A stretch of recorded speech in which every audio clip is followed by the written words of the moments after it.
This is New Day Weekend. Victor Blackwell and Christy Paul.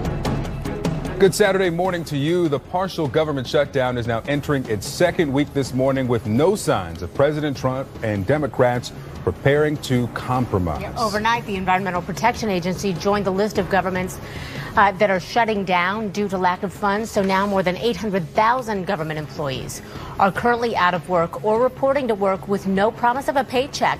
Despite a monopoly on power in Washington, President Trump and the Republican-controlled Congress failed to reach a deal this week, meaning any agreement will likely come in the new year when Democrats take back control of the House.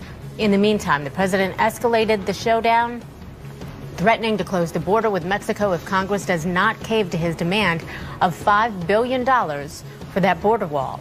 President Trump repeatedly tried to downplay the impact of the government shutdown, saying federal employees welcome the shutdown or saying those employees out of work are all Democrats. CNN's Ryan Nobles looks at how the shutdown is impacting the employees who suddenly find themselves without pay.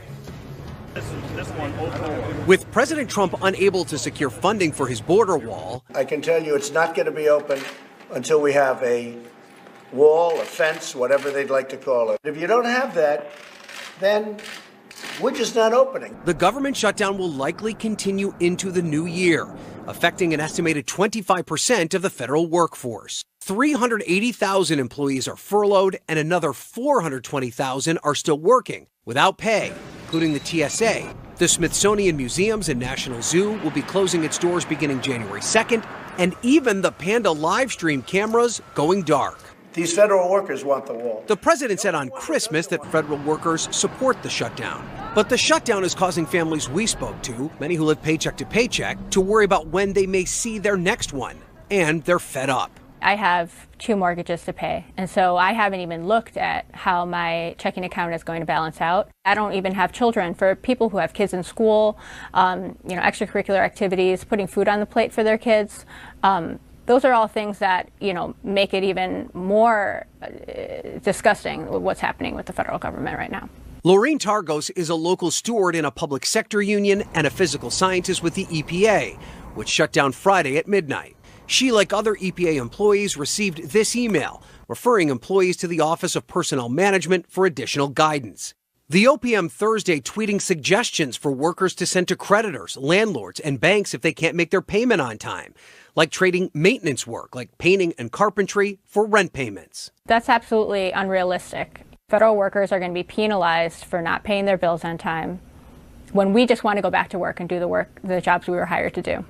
Thursday, the president tweeting without evidence that most federal employees are Democrats, but workers say their politics shouldn't even matter. We are civil servants. We are hired to do our work. At the EPA, workers are hired to protect human health and the environment. If he wants to imagine that we are Democrats instead of us being human beings and civil servants, that's his problem, and I hope Congress steps up and is able to be the adult in the room. Ryan Nobles, CNN, New York.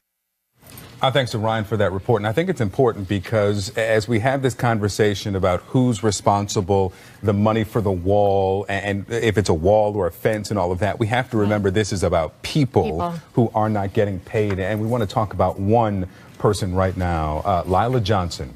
Her bills are adding up quickly. She's one of the thousands of federal workers who will not be getting a paycheck because of the government shutdown if this continues to go on. Right. And she works for the Department of Agriculture. She's a janitor. Because she works on a contract basis, unlike full-time federal employees who are furloughed, she likely will not get back pay when the shutdown is over. Now, she's worried about how she's going to provide not just for herself, but for her family. My last paycheck from my job will be 16 hours coming up this Tuesday on the 31st. I won't be able to pay my bills. As simple as that. I won't be able to put food on the table for my 2 great-grands. Now, Republicans are ending their lock on power in Washington, having failed to deliver on President Trump's top campaign promise, which is building this wall at the southern border. Members of Congress have left the Capitol. President Trump stayed at the White House and then berated Democrats for refusing to fund the border wall. CNN's Boris Sanchez with us now from the White House. So, Boris, President Trump, he is not budging from his demands. Nobody else is in Washington. Is the fact that he's staying just for optics? Potentially, we heard from officials yesterday that he would not be joining Melania as she headed south to Mar-a-Lago for the New Year's Eve holiday. The president apparently deciding to stay in Washington through the holiday as long as the government is shut down. And with the government here at the White House, or rather with the president here at the White House alone, he is digging in, pointing fingers, and making new threats. Yesterday, suggesting that the United States should shut down the entire southern border with Mexico, something that would have enormous ramifications for the American economy, not to mention an already volatile stock market. So it's unclear just how serious the president is about closing down the southern border if he doesn't get his wall. The president also suggested that the United States should return to pre-NAFTA days, that trade agreement that he's constantly railing against. Unclear there if the president meant he should also undo the new NAFTA, the USMCA that he signed in recent months and has bragged quite a bit about. To give you an idea of where things stand right now, yesterday the incoming acting chief of staff, Mick Mulvaney, told reporters here on the North Lawn that talks had simply broken down. There is a belief between Mulvaney, the president, and others that Democrats are not willing to make a deal until Nancy Pelosi is sworn in as House Speaker. Mulvaney, in fact, believes that Pelosi is likely not eager to deal because she doesn't have the votes to become House Speaker. Our reporting indicates that she had the votes long before the government shutdown began. We should point out, though, Mulvaney did confirm that Republicans had gone down from that $5 billion demand for border wall funding in their talks with Democrats. He says that when Republicans presented a deal to the Democrats, they essentially didn't present a counteroffer. They said we're leaving, and talks stalled there. We should point out Pelosi and other Democrats have promised that after January 3rd, the first order of business is to vote on one of three potential measures to reopen the government. None of them contain any funding for the president's border wall, so it's unclear they would get anywhere in the Senate. Still, a lot of ground to make up between these two sides. Victor and Christy. All right, good to point out. Boris Sanchez, we appreciate the update this morning. Thank you. Thank you. All right, let's get some analysis now and bring in CNN political commentator and political anchor for Spectrum News, Errol Lewis. Errol, good morning to you. Good morning, Victor. First, let's start here with what we're hearing about the framework of this argument. We're hearing from the incoming acting chief of staff, Mick Mulvaney, from the president, from others, that it's not really Senator Schumer who doesn't want to deal. It's Nancy Pelosi. What do you make of that framework and the effectiveness of it? Well, look, the politics are certainly different in that the Republicans have a majority in the Senate. They also are dealing with sort of slightly different politics, political concerns. But it doesn't really matter. The reality is they're going to have to make a deal with somebody. So whether it's Nancy Pelosi or Chuck Schumer, the basics don't change. You've got to get something through both houses. You've got to get it through the Senate with 60 votes, meaning you've got to pull over at least 6 or 7 or 8 Democrats to your side. And I don't see any prospect of that happening. So whoever they can get a deal with, they have no interest in dragging this out. So presumably they're going to make that deal soon or not at all.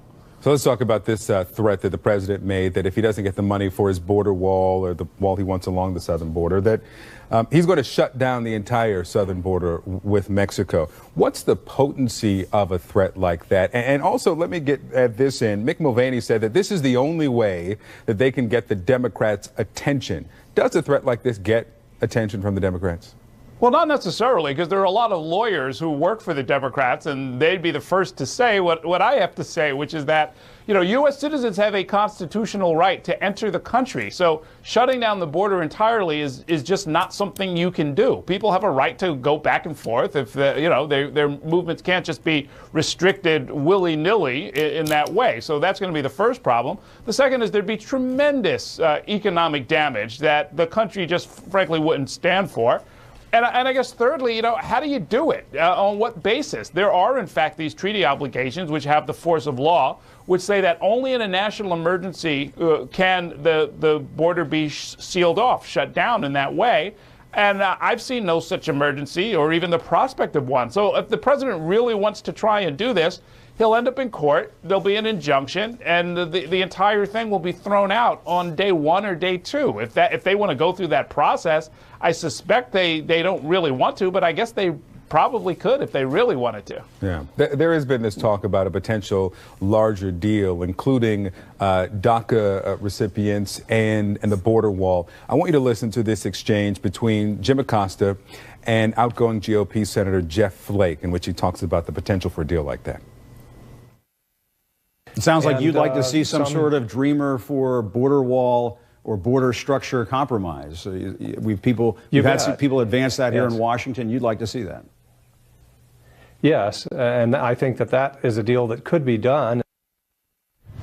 So, Errol, I mean, it sounds great, but there was a larger deal with billions more on the table earlier that the president shut down. And the president did this about face and signing this continuing resolution to get the government through February after he was criticized by people on the right, including Ann Coulter, who's called, Dreamers the DACA amnesty, and has said that she'd rather deport Dreamers before MS-13. So what would be the incentive for the president to take this deal now?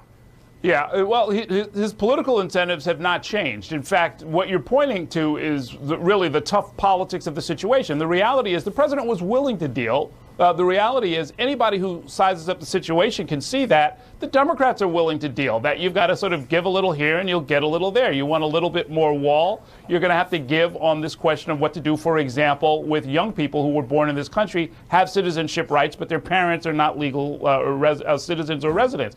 So if they don't want to make that deal, fine. You'll end up right where we are right now.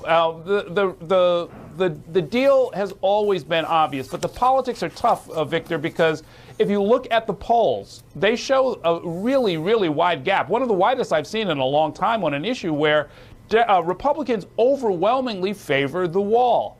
Democrats and independents overwhelmingly do not favor the wall. Democrats are something like 71% don't want the wall, something like 61% of independents.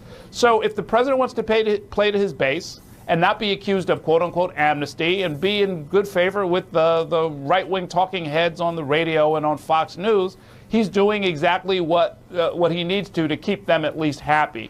On the other side of the ledger is a humanitarian crisis that's developing, both for the people trying to enter the country and increasingly for federal workers, which is really tragic. All right, Errol Lewis, we'll continue to talk about the consequences of the shutdown throughout the morning. Thank you. Thanks.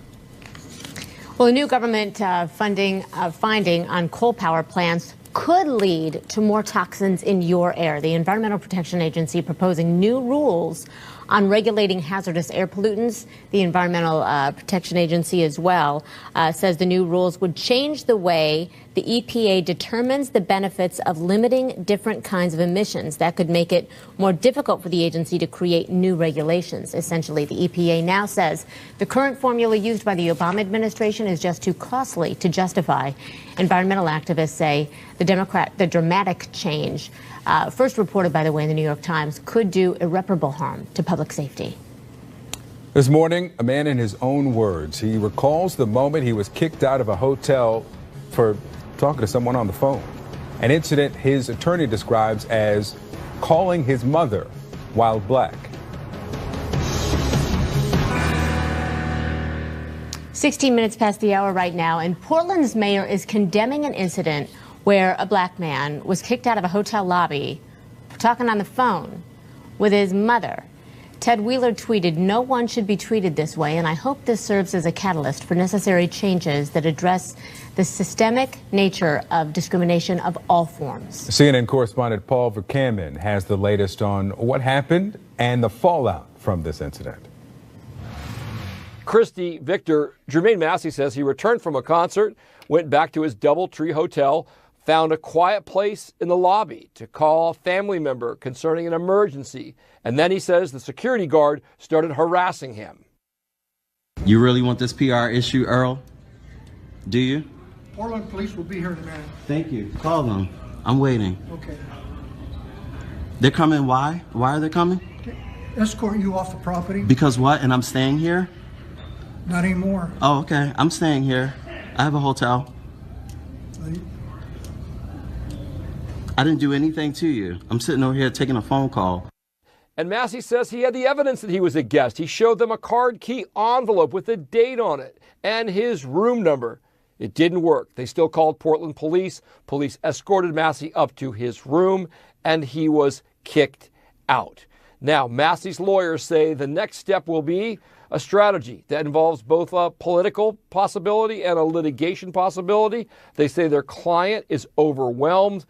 And one thing, he does not want this to happen to anybody else. Interesting in all this, the lawyers also say that Massey has Justice Department experience in both human resources with a specialization in discrimination. And he also works for Amazon right now in human resources.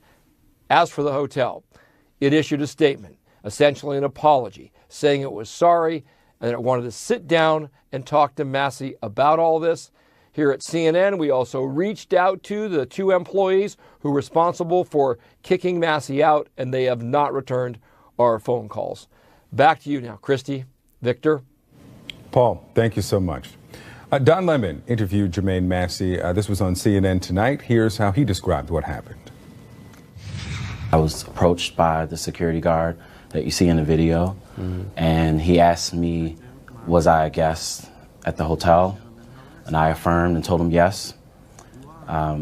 Shortly thereafter, he stood there and he said, you know, what room number are you staying in? And I told him I don't know the room number. And then at some point, I showed him my room key, and he continued to harass me and ask me questions on what my room number was. And from there, I told my mom I would call her back, and I started recording the incident. So you ended up eventually leaving the hotel, right? Yeah, I left the hotel. But you said that you could have gone to jail had you responded differently, right? Yes, absolutely. Yeah. They gave me 2 options. When the police arrived, I asked them what were my opportunities here, and they told me I could either stay and ignore their requests and be arrested, or I could comply and go pack up my room and leave the hotel. So, Greg, what have you heard from the hotel about this incident?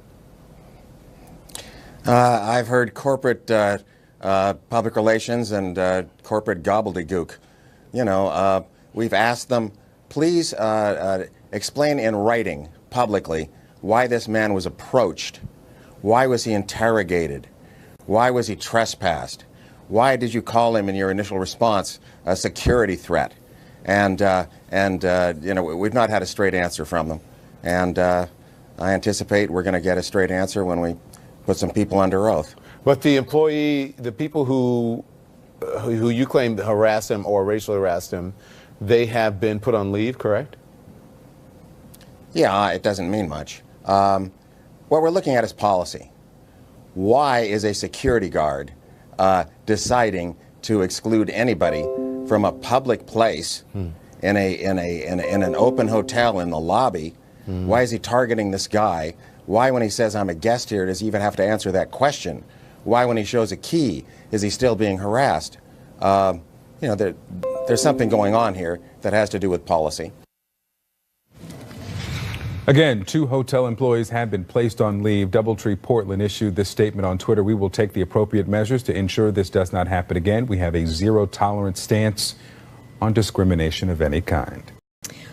Thank you so much, Sarah. So Kevin Spacey is hoping that he will not have to do a perp walk, essentially, when he's arraigned next month on sexual assault charges. His lawyers filed the request yesterday, but Nantucket prosecutors say absolutely not. Spacey's accused of getting the 18-year-old drunk and then groping him at a bar. It was back in 2016. Our Miguel Marquez has more on the investigation and on Spacey's response.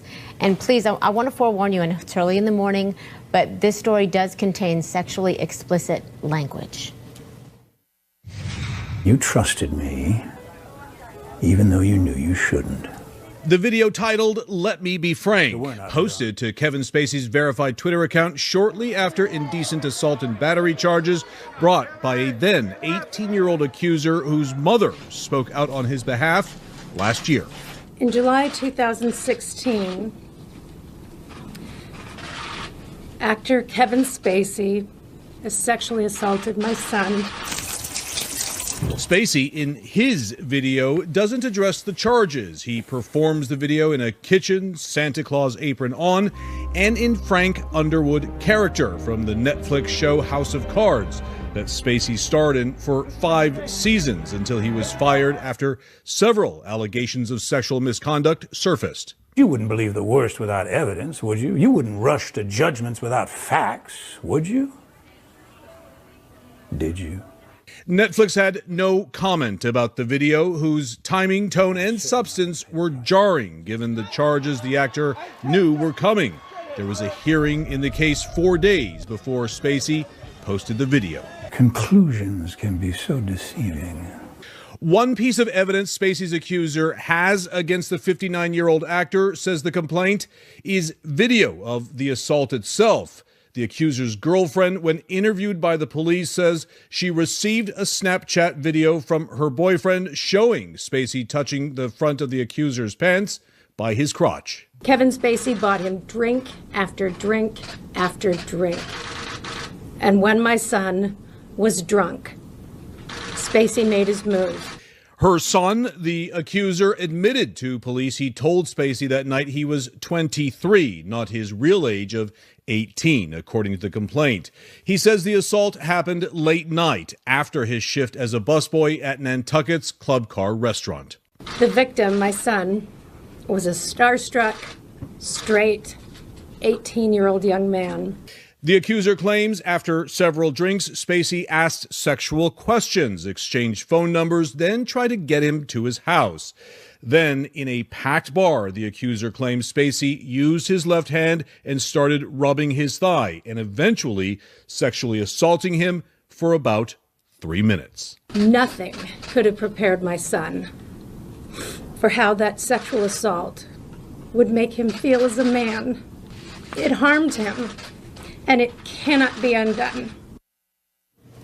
CNN legal analyst Joey Jackson has a lot to say about this one. So, Joey, thank you so much for getting up early for us. I want to ask you first and foremost, as we said, that his lawyers have filed a request yesterday that he not be arraigned next month. Do you anticipate that he's going to be able to skip that arraignment?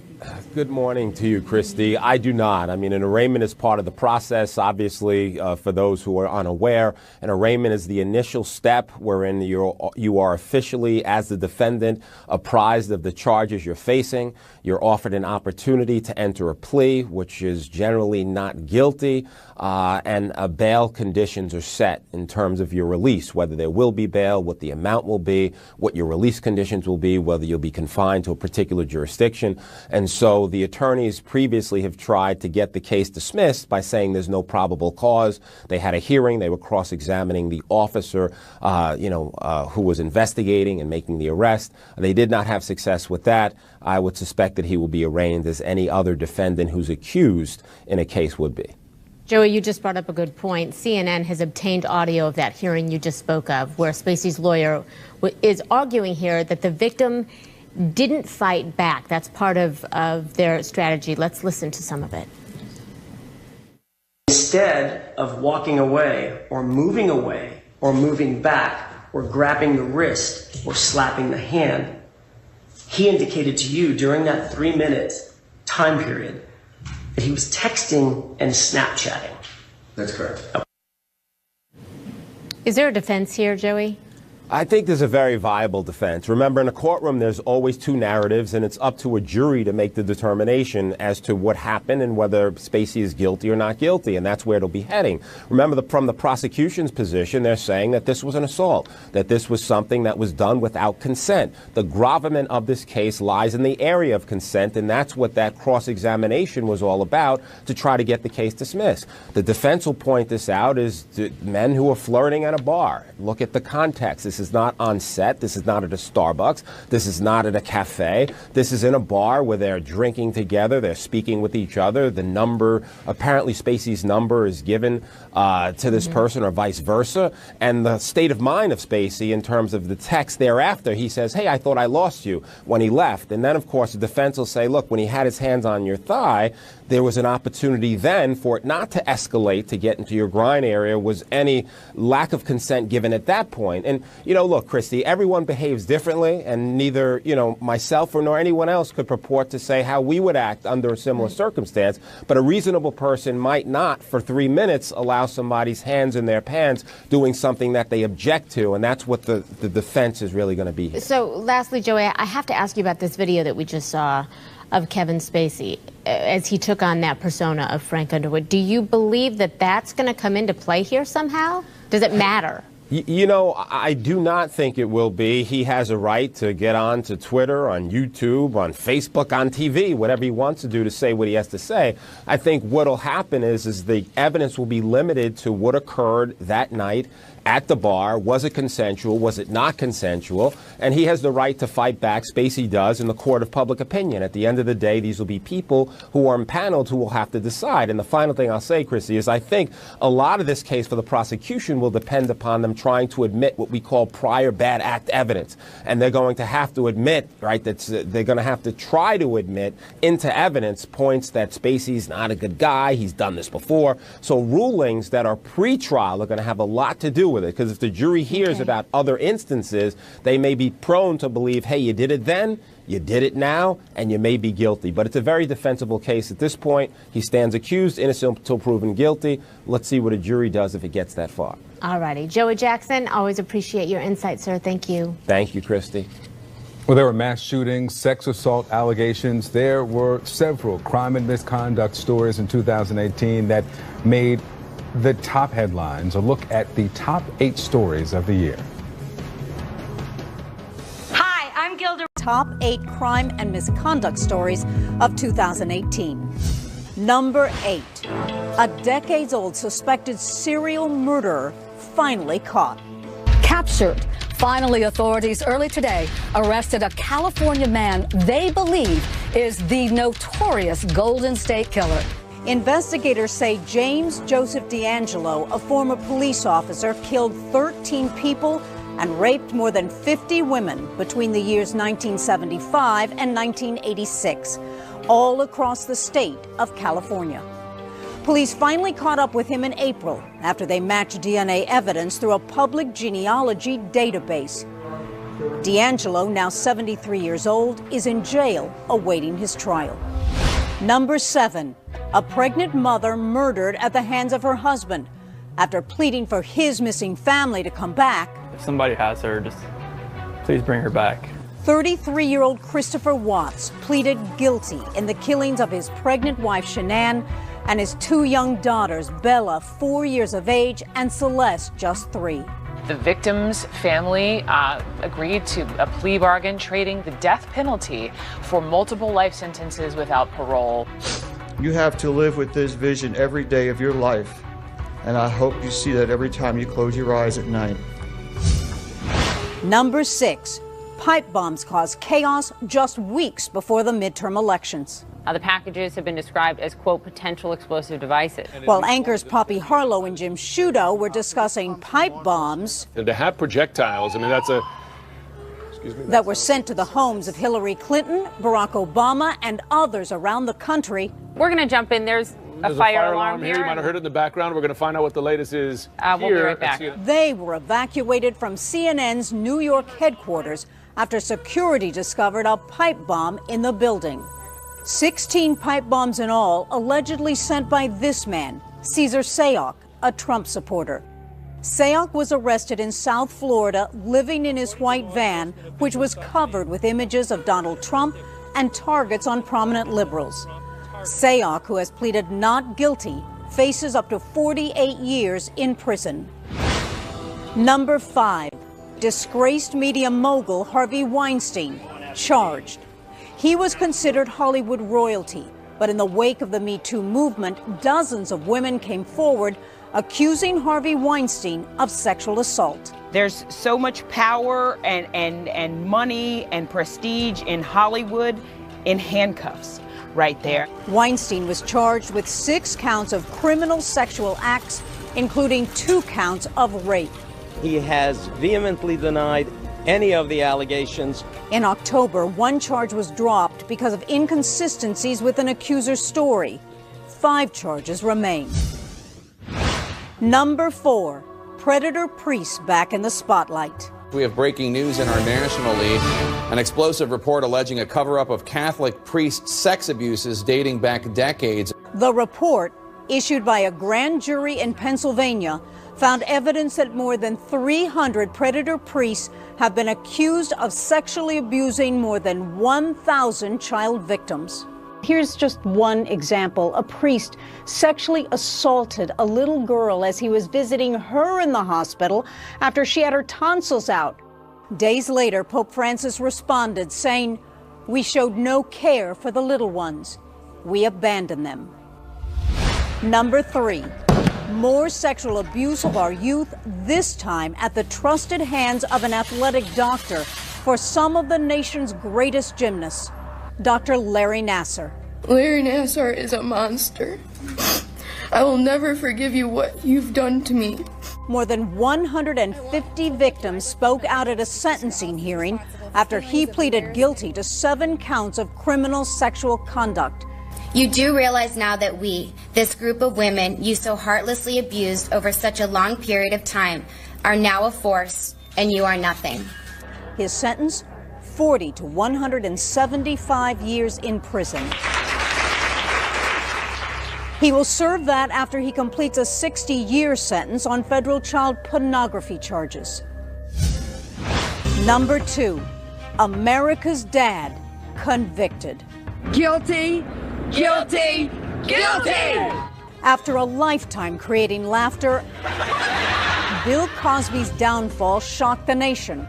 The actor and comedian found guilty of 3 counts of aggravated indecent assault after prosecutors successfully argued that Cosby drugged and sexually assaulted Andrea Constand in 2004. Accusers of Bill Cosby, those who say they are victims of Bill Cosby, they were in the courtroom and they let out audible cries at that moment. His previous trial ended in a hung jury in 2017, but his second trial came after the Me Too movement took off. Armed with a new defense team, Cosby this time faced testimony from 5 women. I can say that although justice was delayed, it was not denied. Cosby's PR team called the guilty verdict racist. He is appealing the conviction from prison. And the number 1 crime story of 2018, mass shootings. 4 of the deadliest single-day mass shootings in the past 70 years took place in 2018. From a high school in Santa Fe, Texas, 10 people are dead after a gunman opens fire, to a popular college bar in Thousand Oaks, California, 12 dead in yet another mass shooting. to a synagogue in Pittsburgh, Pennsylvania, 11 people were killed and 6 were wounded. and to a high school in Parkland, Florida. 17 people are now confirmed dead. The deadliest shooting of the year rests at the hands of a former student. Nicholas Cruz walked into his school on Valentine's Day and killed his classmates. Gun deaths in the U.S. have reached their highest level in 40 years. Shame on you. But amid those statistics, a spark has ignited, turning young people into gun control activists. Will the numbers rise? Or will this most recent activism